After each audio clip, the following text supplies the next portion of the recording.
So to set up your Cool Creek tub with the bypass when there's freezing conditions, first step is going to be turning off the system, so you can either unplug it from the wall or press the power on the back panel. Then removing the chiller. So remove both these fittings, remove the chiller, get the chiller out of there and set it inside. And if it's freezing conditions outside, you're going to want to move fast, just because when the water stops circulating, there'll be stagnant water here in this lower plumbing assembly, and it could freeze quickly in front of the pump in the lower plumbing assembly. And then if it freezes, the pump won't get any water, and if you leave it running, it could burn up the pump. So you want to make sure that you don't run the system if it does freeze. So if it freezes, just leave it unplugged, wait until it warms up, then you can kick the system back on.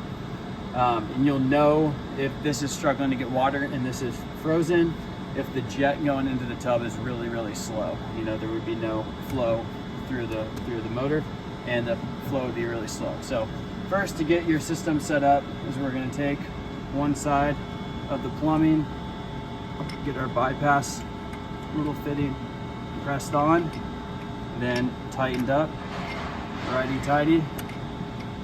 Then we're going to kind of manipulate the plumbing like this, which is totally fine. You'll have insulation on there, so it'll look a little bit different.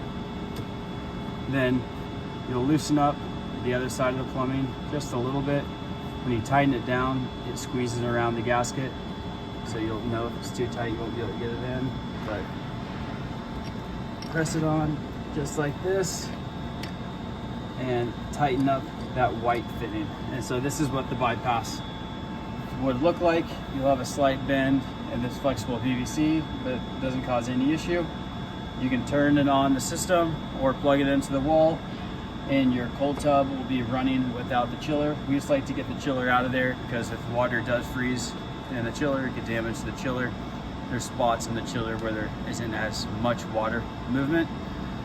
So this basically takes that out of the system. Great water flow through the pump, through the filter, and you should be all set. Let us know if you have any questions.